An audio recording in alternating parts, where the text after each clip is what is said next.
Hello， 大家好，我是大蒜。我在今年4月中旬前往，据说是全亚洲最无聊的国家。那我觉得这很有拍成影片的价值，因为这是我人生第一次自己一个人出国，算是我人生的一个重大里程碑。这个国家不是新加坡，但在新加坡附近，答案就是汶莱。这边先简单介绍一下汶莱这个国家的基本资讯。汶莱的全称为汶莱和平之国，首都位于斯里巴加湾市，面积大约为5765平方公里，约是台湾的1/6，而人口则大约是46.9万人，跟桃园市桃园区的人口差不多。全国有70%的土地被热带雨林覆盖。虽然从这些数据来看，汶莱感觉就是一个没什么影响力的罪人小国，但汶莱的人均 GDP 排在全东南亚第2，仅次于新加坡。这是因为汶莱是一个产油国，经济支柱主要依靠石油与天然气贸易。也正是因为如此，汶莱政府会提供房屋、汽油的补贴，教育与医疗免费，且人民不需要缴纳个人所得税，俨然就是一个小国寡民的高福利国家。汶莱是一个政教合一的马来伊斯兰君主制国家，国教为伊斯兰教，并实施严格的沙里亚律法。顺带一提，伊斯兰国家的君主叫做苏丹，例如现任的汶莱苏丹就叫做哈山纳包齐亚，同时也是目前在位时间最长的君主。而上一位就是在3年前驾崩的英国女王伊丽莎白2世。汶莱的官方语言为马来语，但英语在当地也非常普及，大多情况下都可以用英语沟通。介绍完汶莱的国家资讯后，接下来分享我此次汶莱行的所见所闻，也会顺便讲到前往汶莱的注意事项。我在上个月9号的下午2点15从桃园机场起飞，当天我在早上7点就起床了。接着我从我学校载着我的行李骑车到高铁台中站，搭乘的往桃园的高铁，并且转乘往机场捷运。而我搭乘的是汶莱皇家航空。根据我所查阅到的资料，在起飞前，飞机会播放一段古兰经的祈祷文，再就是飞机不提供酒精饮料，餐点当然也都是清真的。不过我本人本来就不喝酒，所以对我来说其实没差。总之，我在上了飞机，并且乘客都做定位后，飞机还真的开在播放古兰经。我在思考这会不会是向阿拉祈祷飞行一切顺利。在播放完毕过后，飞机就差不多要开始起飞了。我在搭乘途中注意到女空服员的穿着，我没有拍下来，所以我这边姑且从网络上抓几张图片。这应该是马来文化的传统服饰，因为我注意到女空服员全身穿长袍之外，头颈部还被头巾覆盖，而且头上还戴着像宋古帽的帽子。但我记得宋古帽应该是马来人男性来佩戴的。如果有马来人观众看到的话，可以在影片留言区解惑。反正从台湾飞到汶莱需要大约3个半小时。这边可以分享我在飞行途中让我印象最深刻的几件事。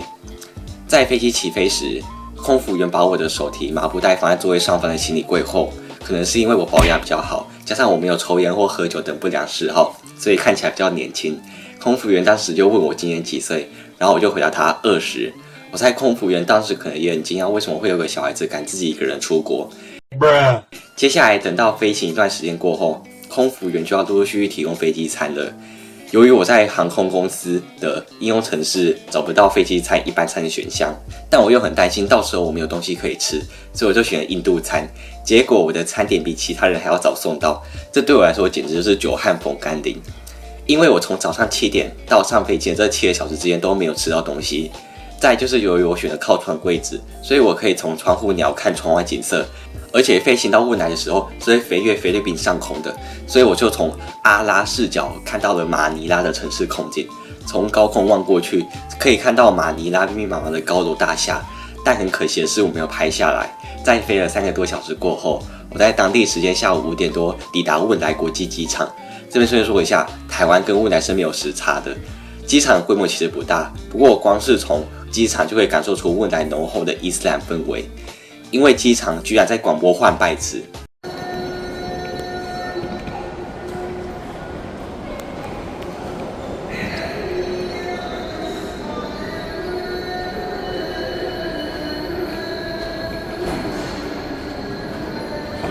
原来是机场附近有一座机场清真寺，而刚好当时在宣礼，也就是那个时候是当地人要进行礼拜的时间。另外一个让我对汶莱印象深刻的部分就是当地的气候。大家要知道，汶莱靠近赤道，因此全年皆为4季如夏的热带雨林气候。这个气候的特点就是气温跟湿度会非常高，加上我当时里面穿 T 恤，外面还穿一件帽 T， 还搭配一件长运动裤，所以我在出机场大门之后不到5分钟就开始流汗了。刚落地就马上被这湿热的环境给震惊到，我就赶快叫 Dart 把我送到青旅，这是未来当地的轿车 App。机场到青旅的车子一共是11块钱。新加坡币是可以在汶莱使用的，因为新加坡跟汶莱曾经有签署货币条约，两国货币可以在彼此的国家使用，而新币与汶币的汇率是1:1挂钩的，所以你用新加坡币付钱，对方就会用汶莱币找回来。到时候上字幕我会同时打上新币跟汶莱币。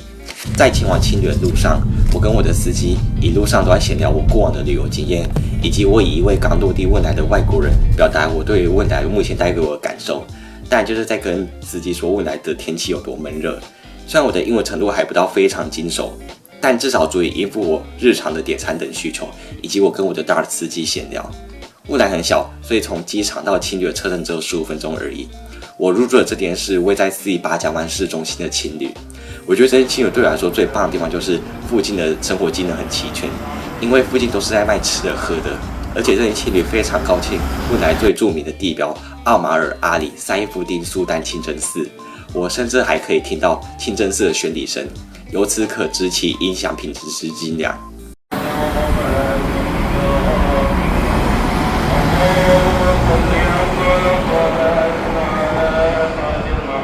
这间青旅采用自助入住，也就是你要用 WhatsApp 联络青旅。这时候对方就会给你一组密码，并附上如何开启大门的教学影片。但有时候我会无法使用密码打开大门，戳太多次警报还会响，这点我个人是觉得挺麻烦的。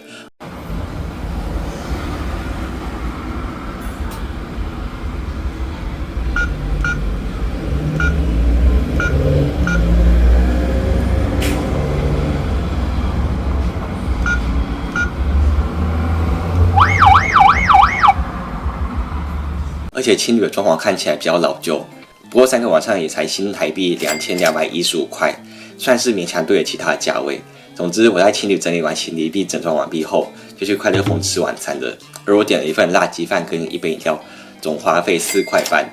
乍听吃上淋的辣酱很下饭，不过鸡肉有点柴。我在汶莱吃到鸡肉口感好像大部分都是这样，不知道是不是饮食差异。因为台湾的鸡肉比较讲求鲜嫩多汁。在我吃完我的快乐凤晚餐之后，我就去亚亚山百货商场逛了一下。整体来说，我觉得卖的商品基本上都跟台湾大同小异。然后那间百货公司其实有贡茶，我想知道喝起来跟台湾的有什么不同，所以我就买了一杯巧克力冰沙。让我比较惊讶的是，这一杯居然要4块9，这个价位已经可以媲美星巴克了，喝起来让我有点失望。不过我倒在华和百货商场逛得很入迷，因为我本来就挺喜欢逛超市的。听这个名字就知道这是由一位汶莱华裔商人创办的，而我想到我在汶莱旅游的途中可能会没水喝而中暑，所以就买了一罐水，花了0.6块。之后我不管去哪里，这罐水就跟着我去哪里。我到现在都还留了保特瓶。第一天我就舟车来顿来到汶莱，而且逛完之后也差不多要深夜了，所以我当天就早早上床睡觉，直到我在凌晨5点的时候被清真寺的宣礼声给吵醒。大家知道穆斯林每天有5次礼拜，第一次就是晨礼，通常会在大约凌晨4、5点的时候就开始宣礼。这对于睡眠品质不好的人来说其实挺煎熬的，所以记得睡眠品质不好的人不要去伊斯兰国家旅游。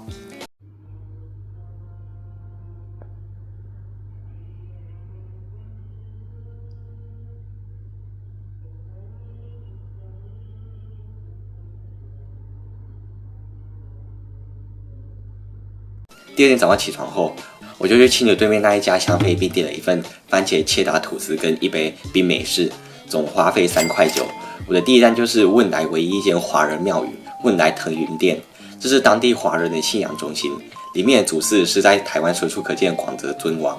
但里面还供奉了其他神明，就我看到的还有玄天上帝跟关圣帝君。里面的格局就跟台湾的宫庙几乎长得一模一样，但因为我是无神论者，所以我没有进行拜拜的动作。不过我个人觉得最惋惜的一点就是我没有跟在腾云殿里面的华人聊天，因为我真的想知道汶莱华人在汶莱当地的生活模式到底跟台湾差多少。接下来我就去附近的菜市场逛，菜市场里面贩售很多我在台湾从来没看过的农产品。因为我已经吃了早餐，但我有点想品尝一下这里的小吃，所以我买一份 nasi lemak， 一杯美露，还有这一袋我不知道是什么的食物，吃起来跟看起来有点像酿豆腐，刚好都是几口就可以轻松解决的分量，也不会太占胃部的空间。我有点忘记这3样的价格各是多少，不过应该都是1块钱。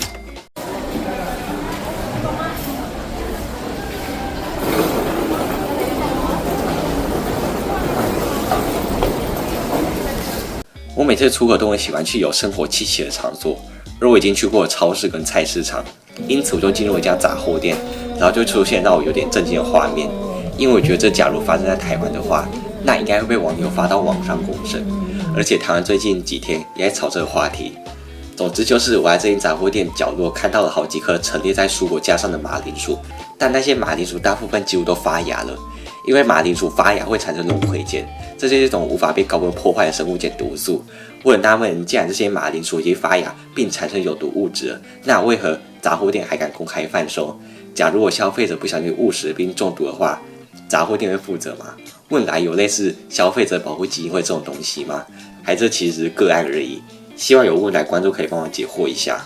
总之，那一整个街区几乎都是杂货店，我又走进去了其中一间孟加拉商店逛。问来本地有很多南亚人，所以也理所当然开设了许多专门服务印度、孟加拉与巴基斯坦人的店铺。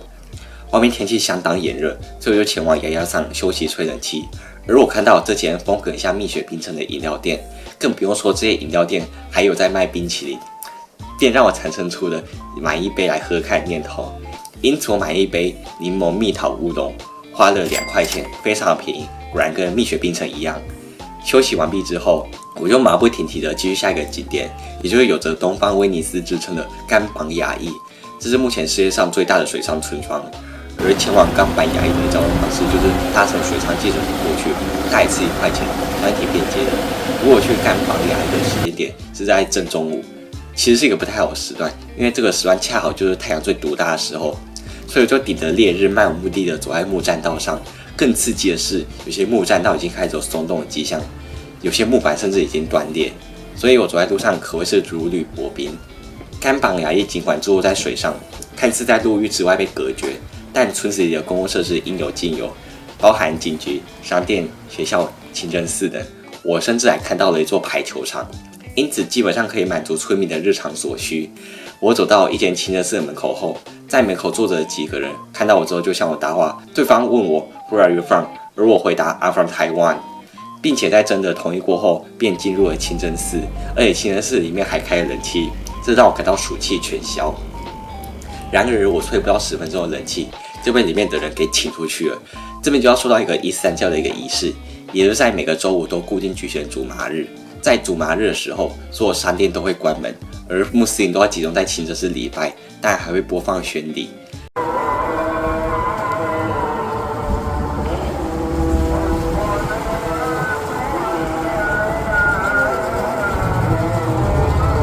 影片当中是我刚好在2座清真寺之间，而这2座清真寺同时都在进行宣礼。我觉得这2座清真寺很像在比谁比较大声，所以我就随便把这个有趣的画面给录下来。之后我就一直往南边陆地移动。这边顺便跟大家分享一下独旅最大的优点，那就是没有人会管你想要去哪里，所以就自己一个人进入了距离甘榜雅邑不远的墓园了。我知道我这样可能对死者很不敬，但我又太好奇伊斯兰教的坟墓长什么样子。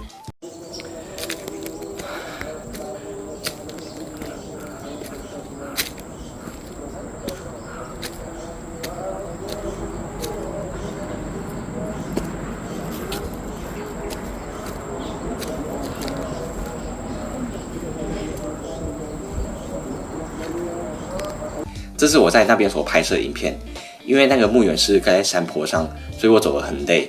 最后我在墓园附近的竹子上看到了几罐橘色不明液体，也是我在台湾从来没看过的东西。希望有好心人可以在留言区替我还有同样不知道这是什么的观众解惑。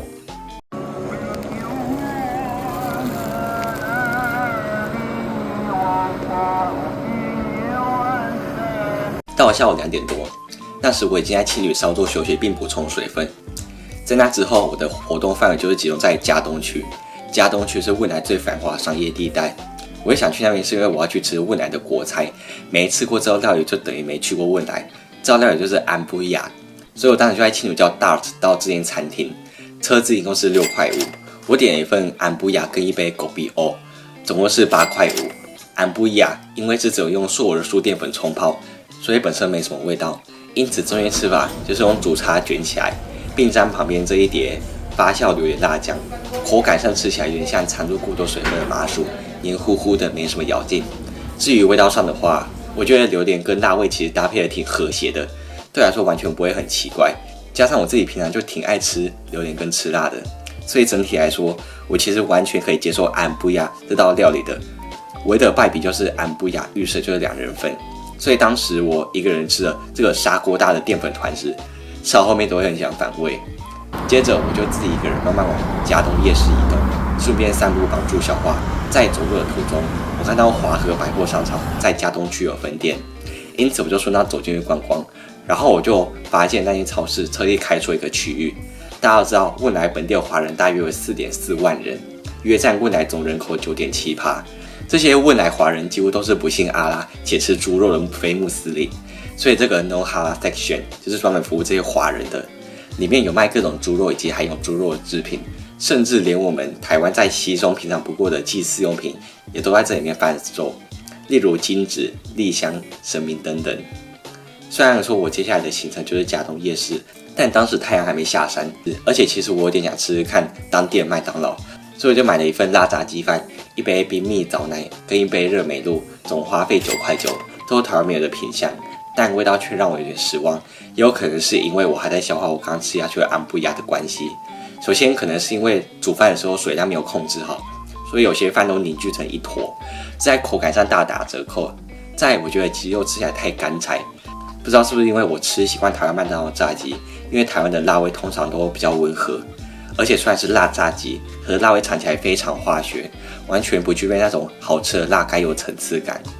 但我很喜欢饮料的部分，美露我就不评价了。冰蜜枣奶就是在鲜奶里加椰枣糖浆，据说是斋戒月限定餐点。椰枣自带的甜香味让鲜奶喝起来相当顺口，不过我一定要点热的，因为椰枣糖浆在冰鲜奶里有点难融化。另外我发现汶莱的麦当劳有儿童游乐区，算是补足了我的童年缺憾。吃完麦当劳后也差不多要傍晚了，这个时候嘉东夜市的摊贩也正准备开始营业，但我自己有先逛了一下附近的百货公司。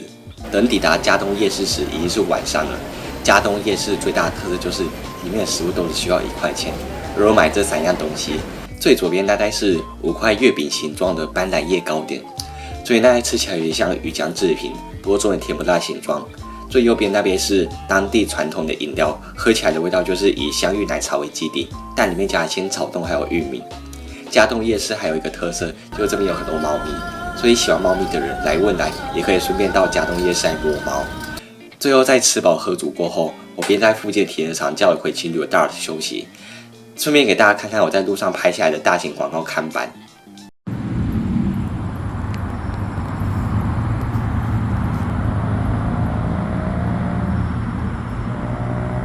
第3天是我在汶莱的最后一天，因为我明天就要回国了。但因为我想看到汶莱本地的长鼻猴，所以我早上就去斯里巴江湾市近郊的这座公园。因为据说有很多当地人早上会在这边运动，甚至还有皇室成员。但毕竟那一座公园盖在山坡上，所以其实挺累的。然后我就不知为何跟着当地人走一条通往深山的小径。走了大约几十分钟过后，我察觉到这条小径似乎没有尽头。如果我一直走下去的话，我怕会直接走进马来西亚里面。所以我在抵达制高点后就一路折返回去。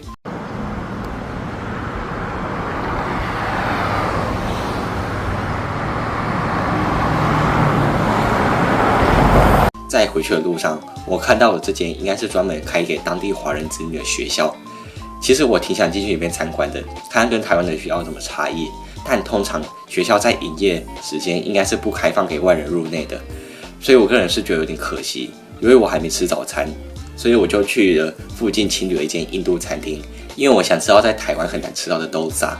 这是一种源自于南印度的料理。毕竟东南亚的印度人以南印度的坦米尔人为多数，但非常倒霉的是，那家店目前不提供，所以我就点了一份 nasi lemak， 一杯 roti telur 跟一杯 gobi o。整体来说中规中矩，但我个人认为 nasi lemak 的生爆可以再辣一点，而我从没吃过的 roti telur 很对我的胃口。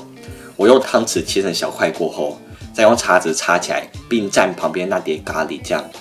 原本干干的肉地瞬间吸饱了咖喱酱汁，香辣的咖喱风味也彻底打开了我因为酷暑而萎靡的食欲。在享用我的餐点的途中，那间店的印度人老板出于好奇而询问我来自哪里。我回答他 I'm from Taiwan。这时老板比出了一个赞的手势，那是一个很有趣的经历。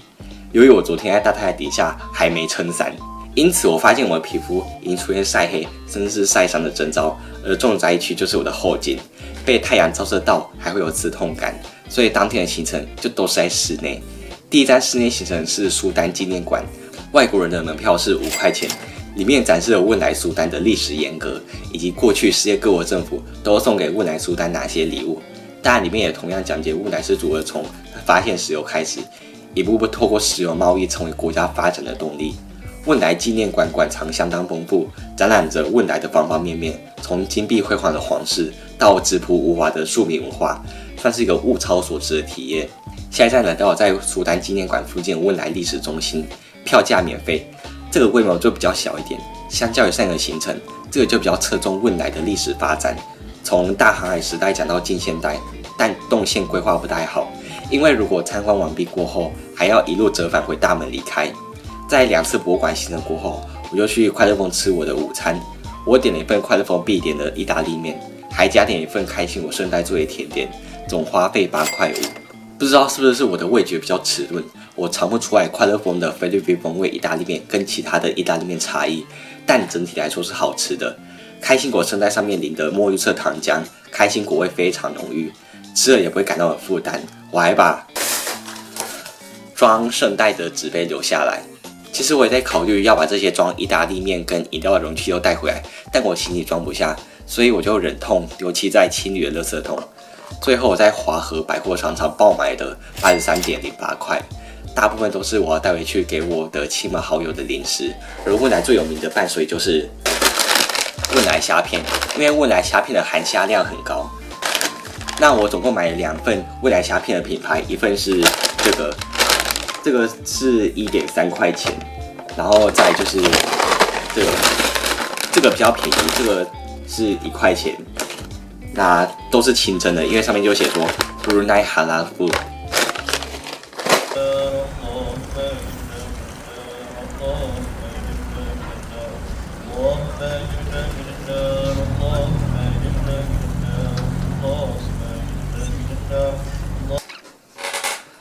到了傍晚时分，我独自一人走访那些我从未涉足过的街区，并随我拍下许多看似稀松平常但却意义非凡的照片。我在当天晚上也随我录下清真寺的宣礼声，当作我最后一天在汶莱的余韵。